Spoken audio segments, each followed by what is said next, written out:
Entrevista com D'Avila. Olá, bem-vindos! Toda semana temos um encontro marcado para falarmos sobre os assuntos mais importantes do momento e sempre com um convidado especial. Conflitos fazem parte da natureza humana e surgem todas as vezes que expressamos as nossas diferenças. Conflitos permitem pessoas e sociedades a enfrentar os reais problemas que impedem o progresso pessoal e a evolução do país. A questão central é como transformar conflitos destrutivos em algo construtivo, capaz de ajudar pessoas, empresas e nações a superar problemas, prosperar e restabelecer a paz e o entendimento. Essa é a missão de vida de William Ury, professor de Harvard e um dos mais célebres negociadores do mundo. Onde há encrenca e conflito e desavença, Bill Ury é chamado por presidentes de países, primeiros-ministros de governos e CEO de companhias para ajudá-los a enfrentar as negociações mais difíceis. Bill Ury ajudou a resolver conflitos no Oriente Médio, nos Balcãs, na Colômbia, onde colaborou para o acordo de paz entre o governo e as Farc, a organização terrorista que manteve o país engajado numa guerra civil por 50 anos. Bill Ury lançou recentemente no Brasil o livro Sim, é Possível, Sobreviver e Prosperar em uma Era de Conflitos. O tema é muito apropriado para os nossos tempos de conflito, populismo e radicalismo. Bill, é um grande prazer recebê-los aqui no Entrevista com D'Avila. It's a great pleasure, Felipe. Bill, your book is fantastic because in an age of conflict, and we have to thrive in a way. We have to get out of this straitjacket of radicalism and populism. And you gave a very good framework. I would like to go with you through the framework and then jump in a real case. So the basic thing in your framework, the first is go to the balcony. Explain to people why going to the balcony and having a broader perspective is vital to transform a destructive conflict into a constructive conflict. Because the most difficult adversary that we face in any conflict is not on the other side of the table. It's the person right here on this side of the table, Felipe. It's the person I look at in the mirror every morning. That's my biggest opponent, because human beings were reaction machines. And when we react, we often act in ways that go exactly contrary to our own intention, to our own interests. There's an old saying that when angry, you will make the best speech you will ever regret. And that happens often. Hence the importance of being able to pause for a moment, even if it's just for a microsecond in the middle of a conversation, but even better sometimes, take a little break where you can go to, it's almost like you're negotiating on a stage. And part of your mind goes to a mental or an emotional balcony overlooking that stage, which is a place of calm and perspective and self-control, where you can keep your eyes on the prize. You can remember what is most important to you. What are you actually trying to achieve? And from that wider perspective, you can see the whole play. You can see the whole drama. You can see not just the characters in front of you, but the characters who are not in front of you, all the personalities. And from that perspective of the balcony, that's when we negotiate most effectively. That's when we dialogue most effectively. That's when we can make genuine progress. But Bill, usually people has a certain conflict between their real interests and their position, because they have to go back to their stakeholders and justify the decision. And sometimes they end up opening up or giving up their real interest because of their position. How can you avoid this trap? Well, by going to the balcony first and making the distinction which many of us do not make, which is this distinction between our positions, which are the things we say we want, our organizations, our parties say we want. Those are the positions. The interests are the real motivations, the deeper interests or needs or concerns or fears or aspirations or dreams that lie underneath the positions. And it's so often in life, we try to go for our position. We want this, we want independence. For example, if you're really, a secessionist group, we want independence. I remember working with, mediating between a secessionist group in Indonesia and the government of Indonesia. We want independence, and we've been fighting 25 years for it, and we've lost thousands of lives for it. But when I asked them, tell me something, I understand you want independence, but why? Why do you want independence? Why are you fighting for independence? Then there was a little bit of a silence, like, we know what our position is, but do we really know what our strategic interests are? Are we fighting for sovereignty? Are we fighting for control over natural resources? Are we fighting for a flag at the UN? Do we want the rights to speak our own language or practice our own religion? And what's so fascinating is that when you go, you may not be able to get your position. In this case, they weren't militarily stronger than the government of Indonesia. But once they understood what their interests were, then they could negotiate, and they were able to satisfy many of their interests, even if they weren't able to get their independence. It's interesting. I remember one phrase of Jean-Claude Juncker, who was at the time in the European Union. He said, we all know what we want, but the problem is we don't know how to get reelected. Well, that's a big problem. And from a perspective of the balcony, sometimes, politicians know what they have to do, but they said, well, I don't know how to justify this for my stakeholders. Do you think before we go to the balcony, we have to know exactly what are our interests and how we will justify this for the stakeholders? The reason to go to the balcony is on the balcony, in that place of perspective, Felipe. That's where you can take a step back. You can zoom in deep into yourself or deep into your stakeholders, and you can map out, for once on the balcony, you map out who are all the parties, in this negotiation. There are stakeholders, there are constituents, there's this faction of the party, there's that faction of the party. You map it all out, and each one of them may have different interests. And once you understand the play of interests, then you're best prepared to be able to negotiate in a way that satisfies enough of the key interests of enough of the key stakeholders to make genuine progress. Well, the second step that you brought up in your book is after you're in the balcony and you understand what your real interest and mapping the stakeholders, you have to create the golden bridge. This is the most difficult part, which means how can I put myself in the shoes of the other side and try to find the minimum common denominator in order to establish this golden bridge. Tell us a little bit, how can we build golden bridges? Well, it's almost as if in a negotiation, in any conflict, we're right over here. Our position's right here. The other side's position is right over here.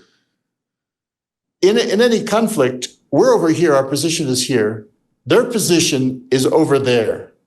And there's a big gap between the two, like a chasm. And the question is, how do we bridge that gap? Now, normally speaking, what we do is we say, come on over to our position. You better come over to our position. And they're saying, come on over to our position. And neither one is moving, right? So the question is, for a moment, what you need to do to build that bridge is knowing what your interests are. You have to leave for a moment where your position is, put your mind in their shoes where their position is, understand them, understand their interests, and then use that understanding to persuade them to come over to your side. In other words, you need to build a bridge for them from where they are to where you are so that they move in the direction you want them to move. There's an old French negotiator who once defined negotiation as the art of letting the other side have your way. Letting the other side have your way. In other words, you need to make it as easy as possible for the other side to move in the direction you want them to move. Because usually in conflict, our actions make it harder for them. And we think our job is to make it harder for them. But actually, our job, paradoxically, is the opposite. It's to make it easier for them to make the decisions we want them to make. It's to build them a golden bridge, which is a phrase that comes from Sun Tzu, from The Art of War. How do you build the other side, in this case, the enemy, how do you build them a golden bridge to retreat across? How do you make it, I see it more positively, is how do you build them a golden bridge to advance across to a solution that meets their core interests and, of course, satisfies yours? And one of the best exercises as a thought experiment that I like to use is you begin by writing the other side's victory speech. In other words, imagine that the other side, just as a thought experiment, the other side agrees with you. They say yes. They will do what you want them to do. They will adopt your position. They will, it's miraculous, but they say yes. Now, they have to go in front of their constituents, their stakeholders, and explain to them why they've decided to make an agreement with you. See if you could write that as a victory speech. What would be the 3 key points they could announce to their constituents about why this agreement is good for them? Write that victory speech and then see your job as helping them deliver that victory speech. How can you help them deliver that victory speech in which they agree to what you want them to agree? That's a very tough one. But, well, let's get today we have a situation that we have a very big crisis, a big conflict in the world order. Let's say that the big victory speech of Donald Trump would be, well, I restored justice in trade with America. I brought peace to the world. I end up the conflict in Ukraine. And then the victory speech, let's say, from Europe is, we kept our independence. We became stronger. And we were able to make Europe grow again as an economy. So you have 2 victory speeches. Who are the people who will build this golden bridge? Society? Well, politicians? I think it's a combination, actually. It's going to be far-sighted, good negotiator leaders on both sides. And it's going to take societal leaders, whether leading business leaders, leading civil leaders of some kind, because it's a conflict not just between 2 nations or between 2 political entities, but also it affects deeply the societies. It affects, for example, the commerce and the business between Europe and the United States in this case. But I think what you can see is that you just, for example, you just gave those victory speeches for Trump and for the European leadership. And you can see that when you write those victory speeches, even though right now it seems very difficult for the United States and Europe to come together, but once you write those victory speeches, you can see, well, there could be ways in which Trump could give his victory speech. He's very good at declaring victory, as you've noticed. And he can frame things. And at the same time, Europeans can deliver their victory speech of we've, established our independence. We're on our own feet. We can defend ourselves and we can, have Europe prosper. It's still possible for that to happen because the nature of reality these days, even though there's a rhetoric of who's going to win, who's going to lose, right? A winning, losing rhetoric. The reality of the world is still, there's such intense interdependence, as for example, between Europe and the United States, that either you're going to get to solutions that are positive sum, where both sides meet their interests, where it's a so-called win-win, or you're likely to end up with lose-lose, negative sum, where both sides end up losing.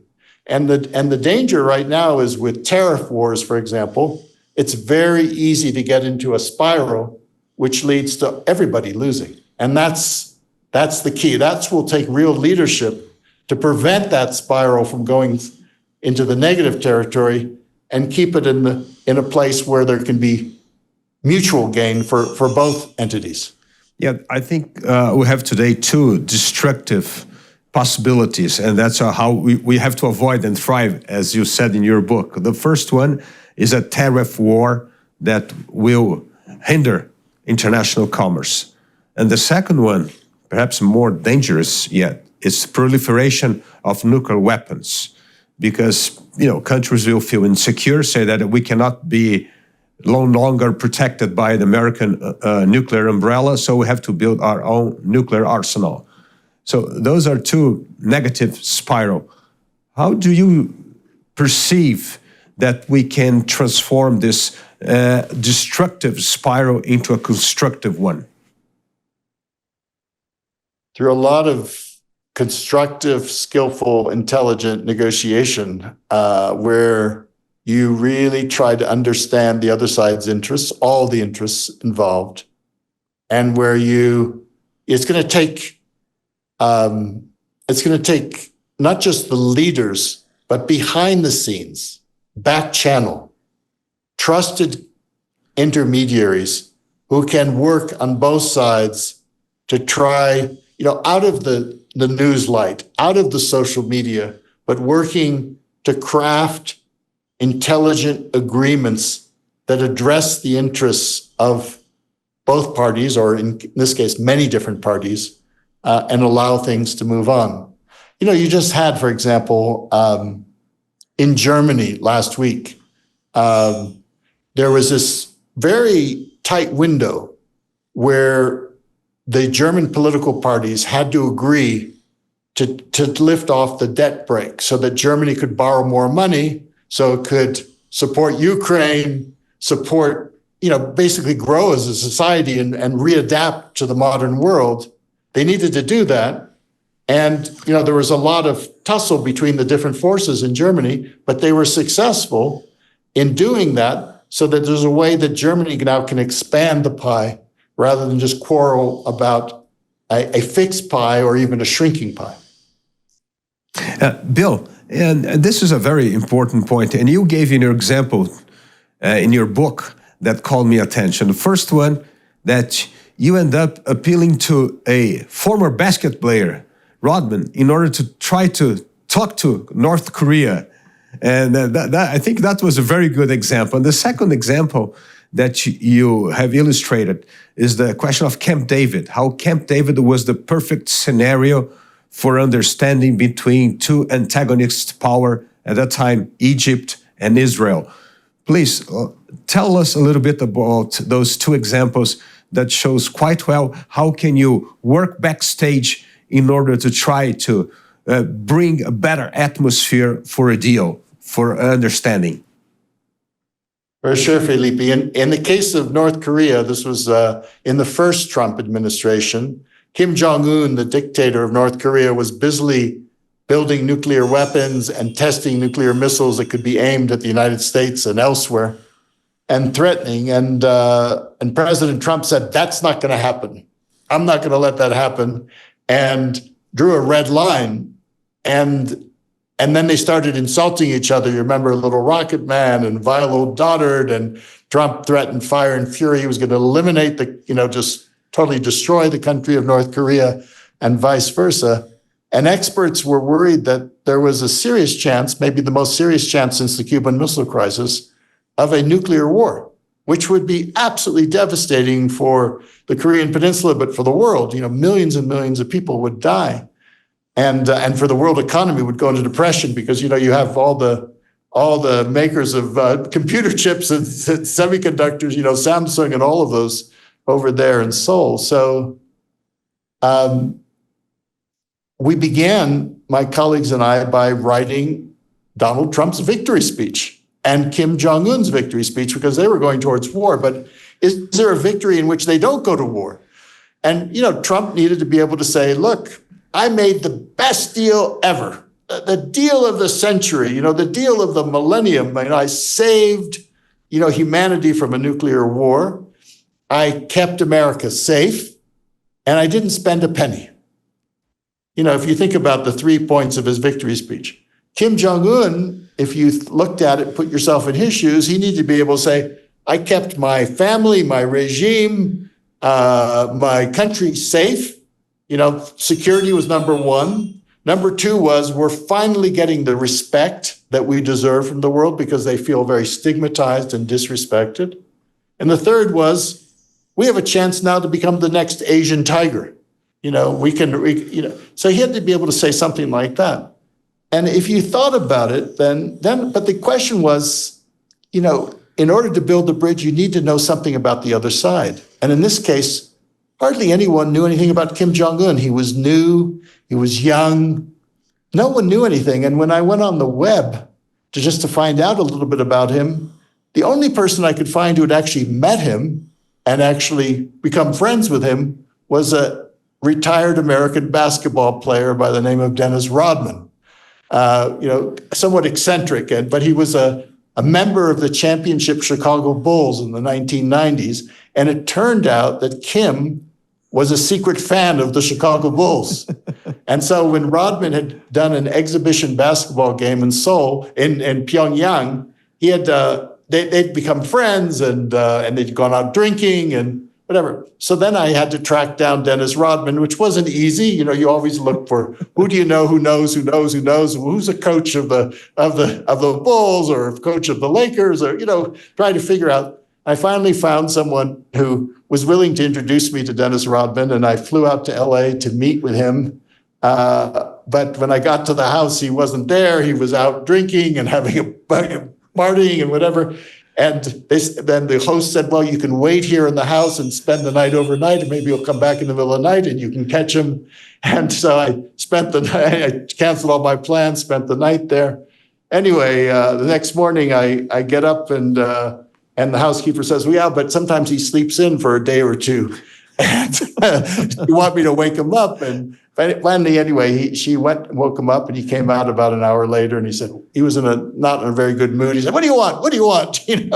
Bad day, bad day.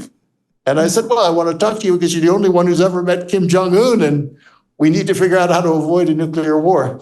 Well, he sat down and he proceeded to tell me about how he had met Kim, how he'd held his baby. And he told me some very important things. He told me, I actually believe that Kim wants peace. He doesn't want war. I said, that's interesting. And what makes you think that? He said, well, one day Kim told me that his dream one day was to walk down Fifth Avenue, New York, with Dennis Rodman, go to Madison Square Garden, and watch the New York Knicks play the Chicago Bulls.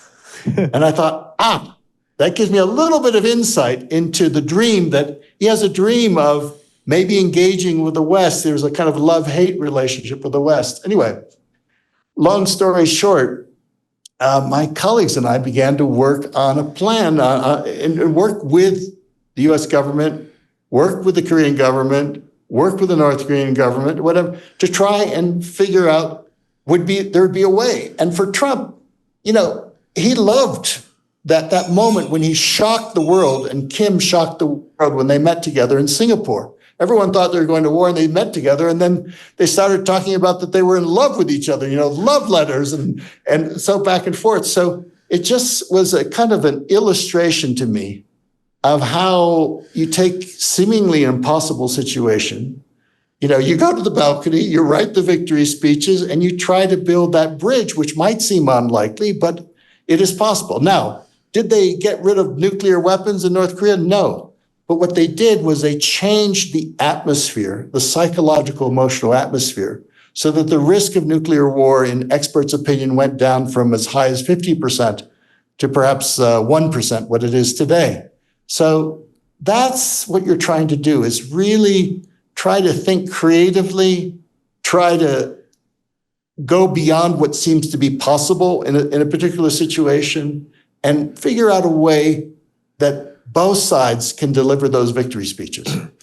And Bill, you said something very important in the book, that you need this third side or a third eye in this negotiation. And you were the third side in this part, because the two countries were going toward a conflict, and you played this role of the third side. And this, to me, sounds very, very important because, in a way, all this creative mind to try to find the tone of the victory speech, if you bring this to a government, you'll be bombarded by people in the government saying, well, that doesn't work, that's futile, that's childish. They would try to undermine all your creative effort to find a path. So do you think this is the most important role of the third side in order to come to the conflict? Think in a creative way in order to find the better solution that this minimal common denominator appears? I do think so. I think it's, the third side can be a mediator, which we think of, but it doesn't actually have to be a mediator. It's often can be two players from both sides who can work together and constitute a third side. For example, in the conflict that I helped with Abilio Diniz, I was working for Abilio, but I constructed a relationship with someone who was the mentor of Abilio's former business partner, David. It was David de Rothschild, the French banker. And together, he and I were able to construct a third side that allowed to build a golden bridge that resolved that titanic business conflict between Abilio and Jean-Charles Naouri. So yes, I do believe that it's very useful in these really difficult situations, to look for where's the third side. The third side are people who can stay on the balcony and can have the creativity and the intelligence, but also the inside knowledge to be able to build those golden bridges.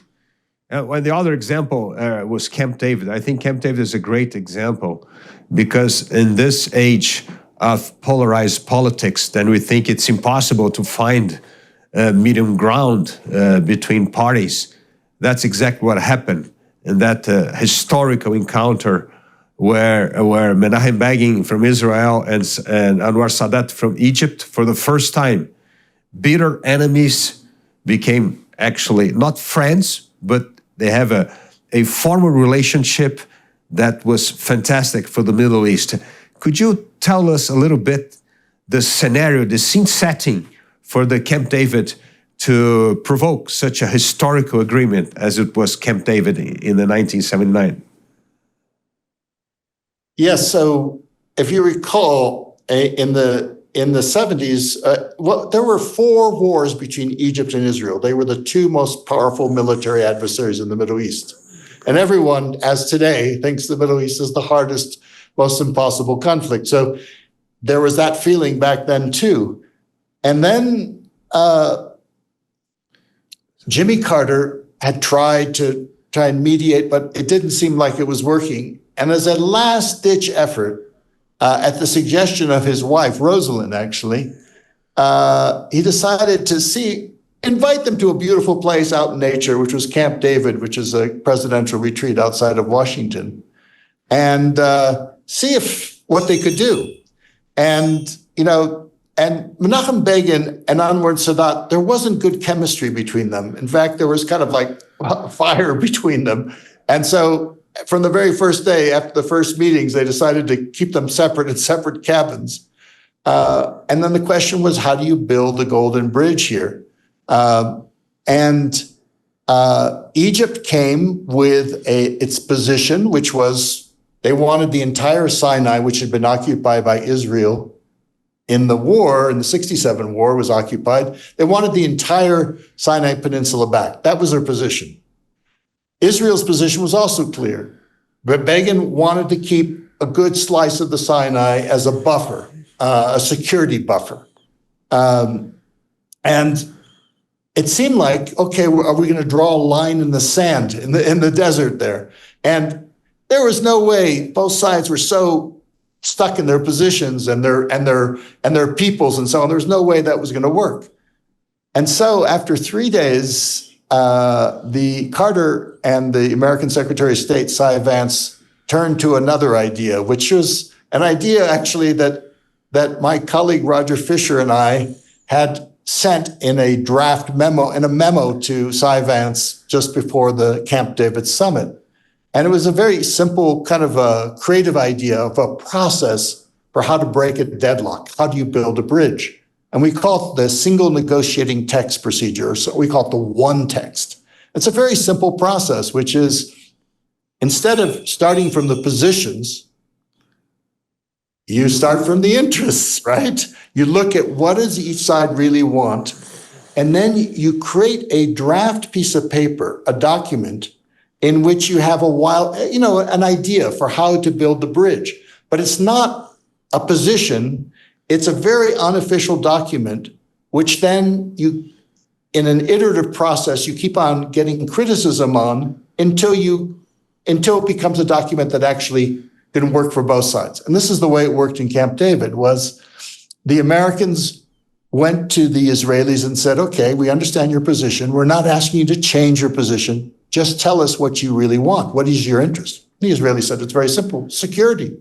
Egyptian tanks have attacked us four times in the previous 30 years. We don't want that happening again. The Americans then went to the Egyptians, asked the same question. We understand your position. You want the entire Sinai back. Why?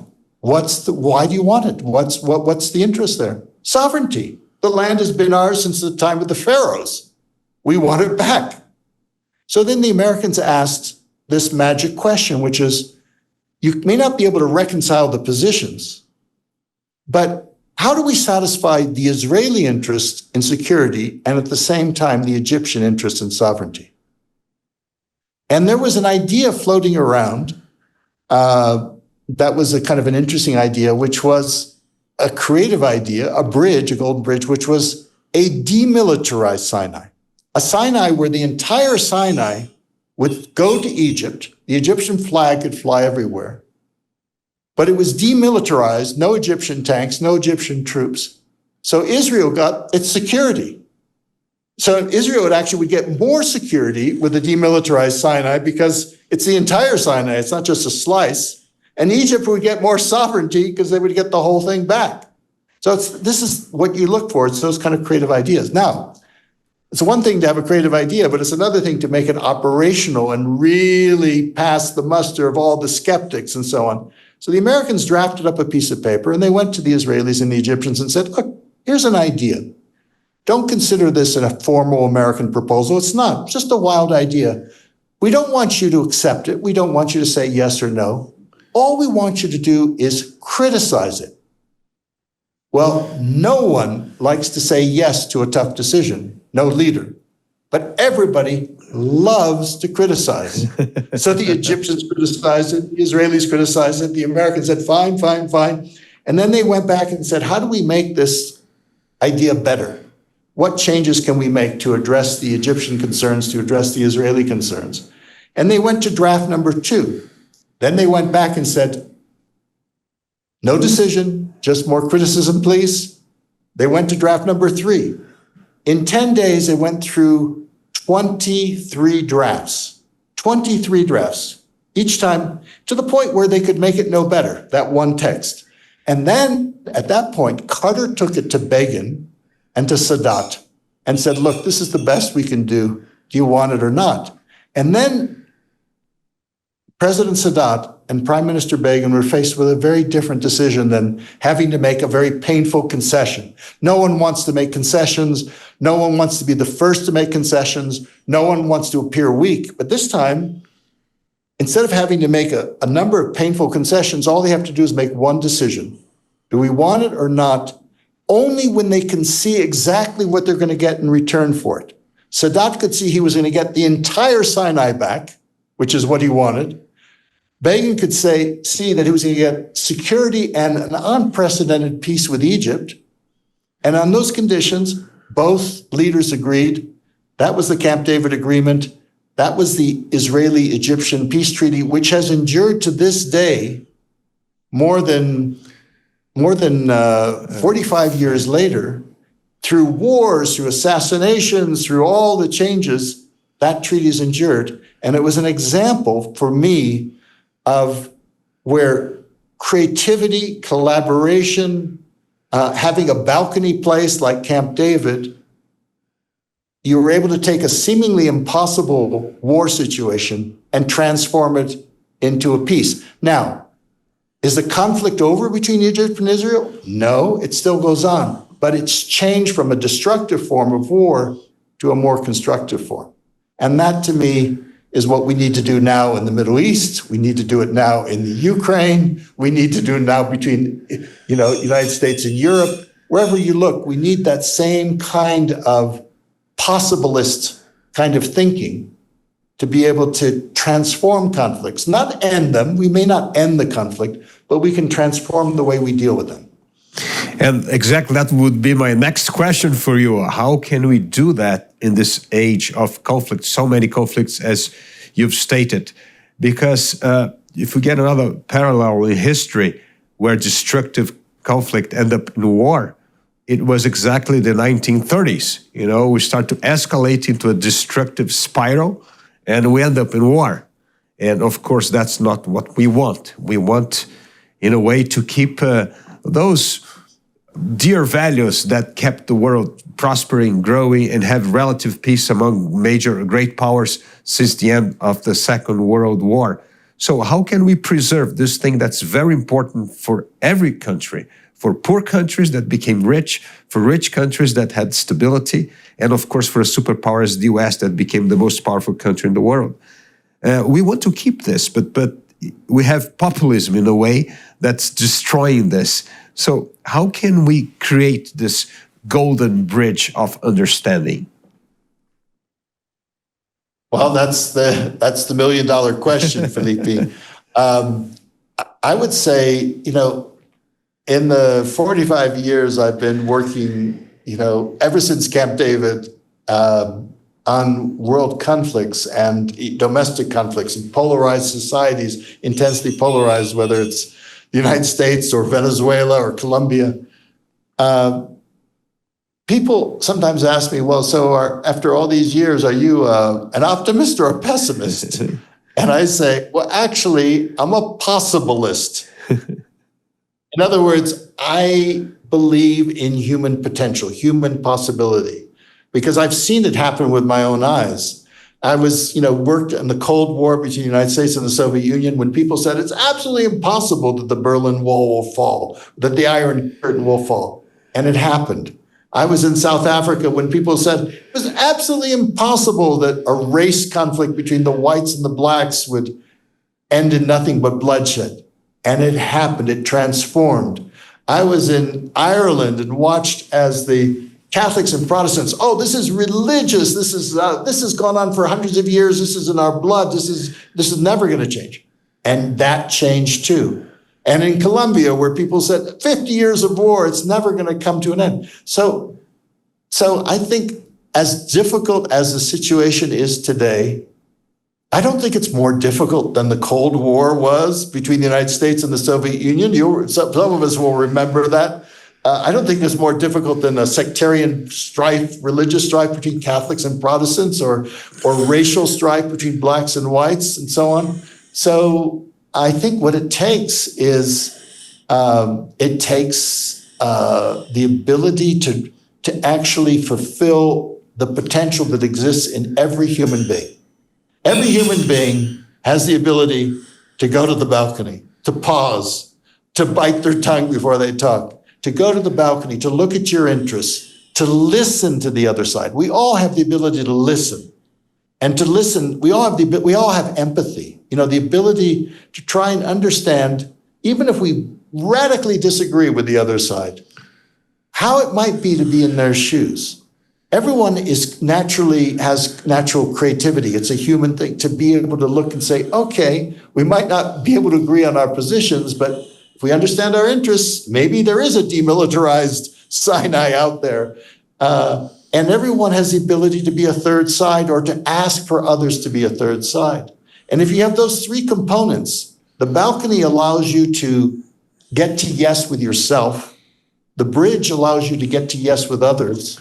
And the third side allows you to get to yes with the whole. If you put those three together, then I think there's a practice that we all have inside of us as a potential that can allow us to, it's like waves in the sea, like there in Brazil, the waves in the sea. It allows us to surf those waves. We might not be able to stop the waves, but we can surf them and stay on the surfboard. Bill, I think perhaps a crucial thing to surf the wave is to mobilize civil society. I think civil society for a long time had a more passive role in politics. And I think we should have a more active role in communities, because I think communities can play a key role in order to find these common interests and try to create a golden bridge of dialogue and understanding. So how can we engage civil society? That's almost their duty to do this, to save what's important for them. It's important for them to have peace. It's important for them to have prosperity. It's important for them to have a social peace. So how can we stimulate civil society to get more engaged with such a crucial question as politics? I could not agree more, Felipe. It is, civil society can play the role of the third side. Civil society, this third side is the side of the whole. So remember, what about our children? What kind of society are they going to inherit? It's that thinks about the whole community, not just as Democrats and Republicans, but Americans. What's an all-American approach, or an all-Brazilian approach, or an all-European approach, or an all-human approach? We need that kind of thinking. And if you think about it, when I think about the shift, the end of the Cold War, it didn't just come about through negotiations with the top leadership. Civil society, I was part of it, and I watched as everyday Americans and everyday Russians, civil society leaders, business leaders, religious leaders, civil leaders, cultural leaders. I was over in Moscow with, John Denver, just as an example, just those kinds of things, building those relationships really helped transform the relationship. I saw the same thing happen in South Africa. It wasn't just Nelson Mandela and Frederick de Klerk. It was the business community. It was the religious groups. It was the women's groups. It was the civil society groups that formed actually something called the National Peace Accord, which civil society engaged and said, enough is enough. We need to change this. Same thing happened in Northern Ireland. In Northern Ireland, in fact, it was interesting the way it worked was it was so stuck that the only people who could actually even begin to build a bridge weren't the politicians. They were the last. It was the mothers of victims whose sons, whose brothers had died in the terrorism attacks and all the attacks back and forth in the troubles in Ireland. They said, enough is enough. We're going to get together. Then that gave permission and inspired the religious leaders on both sides, the ministers, and said, wait a minute, is this the Christian thing to do, to be killing each other like this? Is that what Jesus said? No. And so then they inspired the business people to say, hey, this is terrible for business. We need jobs, and jobs are fleeing. We need foreign investment. That's not going to happen with this kind of war. And then finally, the politicians. So it went from very simple people to religious people to business leaders to political leaders. And so that's why I think civil society is the key here to transforming these conflicts. It starts with us. And it doesn't take that many people to just begin, as I've seen in all of these situations. So civil society can act as the third side, as the container, as the community within which even the most difficult political conflict can gradually be transformed. You bring a point that's crucial, that it's with small action of civil society that we start to create this network, this web that will at one point influence politics. People usually come often to us to ask, but what can I do in my daily life? And when you give them a small task, they think it's irrelevant. No, but they have to understand that it's very, very relevant to change this cultural aspect that's impeding understanding and consensus. Every one of us has that power, because in every family, I can say, sir, here, and I'm pretty sure it's true in Brazil. You have people with different political opinions and so on. Sit down with someone who disagrees with you. And instead of just telling them what you think and what you think they should think, listen to them and say, tell me more. I'm curious. Bring, the great power of curiosity, which is the way to meet animosity, is with curiosity. And just listen. Oh, that's curious. That's interesting. So that's why now I begin to understand. And once you've listened to them, guess what? They might be more willing to listen to you. And then you start to shift the relationship. And so it's not about, you don't have to persuade them to change their mind. It's very hard to change a human mind. That's not your job. Your job is to understand their mind and let them change their own mind. And the way that people change their own mind is when they understand you and they see that you treat them with respect, then they say, well, maybe I won't be so quick to judge the other side. That's how things change. And so every one of us has that power because every one of us has immediately around us in our families and our close friends, people who take a very different political opinion than we do. And I think you touch a point very, very important, which is you have to have an inclusive mentality. You have to try to understand the other side and not just talk with your own tribe, with your own people, because then dialogue becomes destructive. You're not engaged into a constructive dialogue. So this is a point that you always mention in your book, that the major point of a destructive thing is the exclusion. No, we don't want to talk to you. We don't want to listen to you.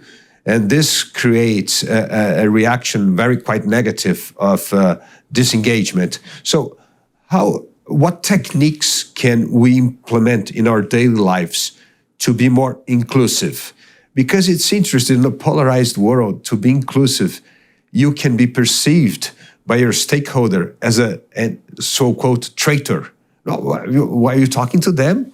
So you're a fan of the other team, you're not with us. So how can we exercise this inclusive mode without losing the support and the respect of our stakeholders? Well, that's a really good question, and it happens. And the thing is that the wound at the core of almost every conflict I've ever been involved in, there's the wound of exclusion. Like take the Middle East right now, the Israelis and Palestinians. The Palestinians feel deeply excluded, and the Israelis feel deeply excluded. It was the same thing. So it's like, and the simple act of inclusion, going back to, you mentioned Anwar Sadat. He had the boldness at a time when no Arab leader would even mention the name Israel. I mean, total exclusion. He said, you know what? I'm willing to go and fly all the way to Jerusalem and speak in the parliament of my enemies and tell them what I think. And when he went there, he didn't say anything different than he'd already said in Cairo. He was just as strong. But by acknowledging the other, overnight, it changed the atmosphere and created the atmosphere in which a Camp David was possible. So that simple, bold act of flying to Jerusalem. So I often like to ask, okay, what would be the equivalent in any conflict of flying to Jerusalem? In other words, it might be, between a husband and a wife, bring a flower, some surprising act. Could be a very small act, but just to begin to include, because every human being wants to belong. It's a basic human need. Every human being wants to be respected. They want to have their dignity respected. The cheapest concession you can make in a negotiation, it costs you nothing, but means everything to the other side, is to show them a little respect. It costs you nothing. I've talked to professional hostage negotiators. What's their secret? They treat the hostage taker with a little bit of respect. Why? To try to persuade them to release the hostage. That's why. But it's just human respect is the key. Now, of course, you have to be careful about how you do it because it might be perceived by your constituents, as you said, as being a, quote, traitor. So the first thing you need to do is sit down with your constituents and listen to them. Make sure that you have them on board, that, and you can explain to them you're going to talk with the other side. Why? To figure out, to try and understand the phenomenon, because it's like, even in warfare, even if you're trying to kill the other side, the first rule of strategy in warfare is know your enemy, right? Know them, right? It's like, so even if it's like just collecting intelligence, which you could explain to them, of course you want to know them. But so it's like, it just makes sense. I mean, in negotiation, you're often trying to change the other side's mind, right? We'd like their other mind to change. How can you possibly change someone's mind unless you know where their mind is? And how can you know where their mind is unless you go and listen to them? So it just makes absolute strategic sense.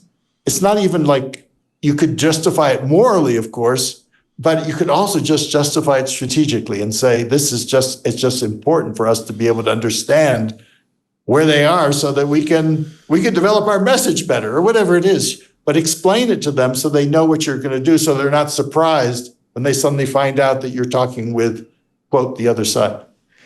Bill, one important point today is the relative deception of people with democracy. It seems that democracy is not delivering more the fruits that used to deliver in the past. And how can we rebuild trust in democracy? Should we start with civil society? Should be an act of the business? Should be a position of certain politicians to show that without democracy, we're going to go nowhere? So how can we revamp the trust in democracy at this moment that democracy has such a low reputation?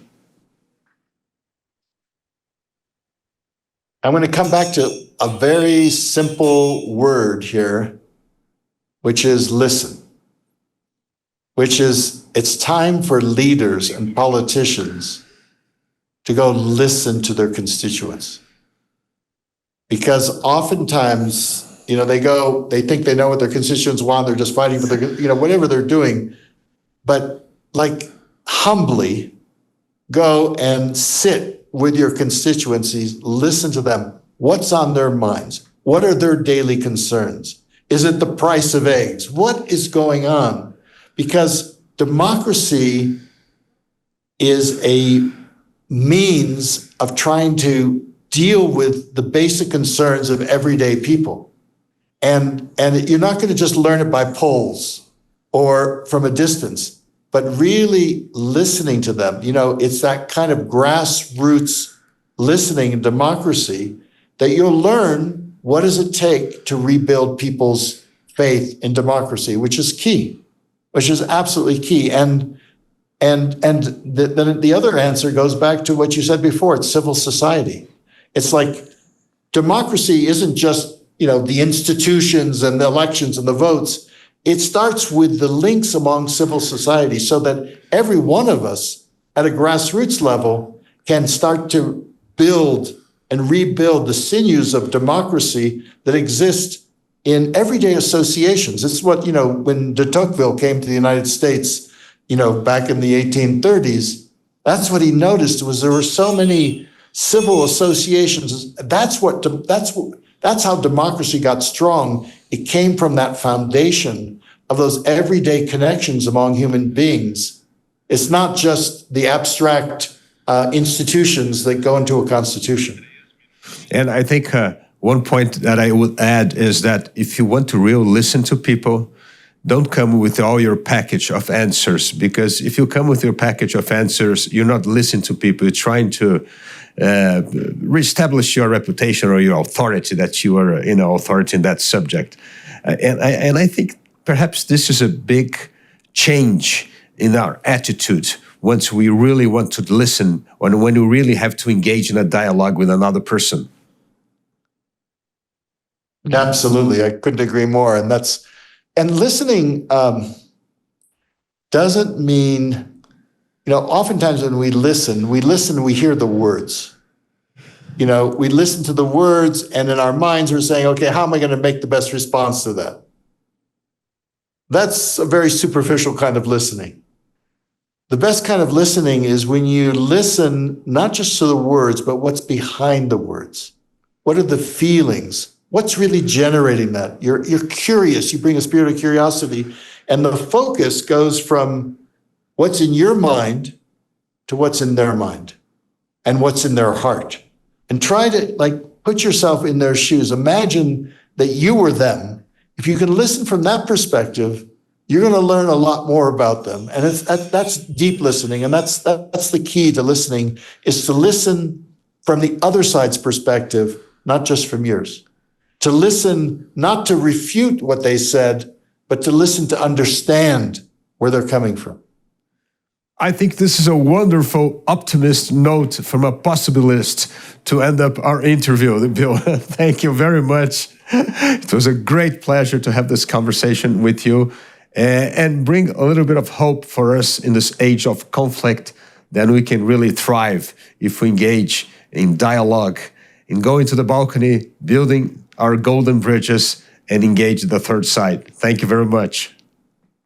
Oh, Felipe, it's a huge pleasure, and it's a huge pleasure listening to you, dialoguing with you, and I wish all your listeners so much success in transforming conflicts and getting to yes. Thank you.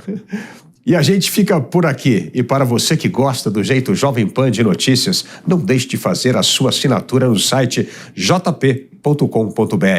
Lá você acompanha conteúdos exclusivos, análises, comentários e tem acesso ilimitado ao Panflix, o aplicativo da Jovem Pan.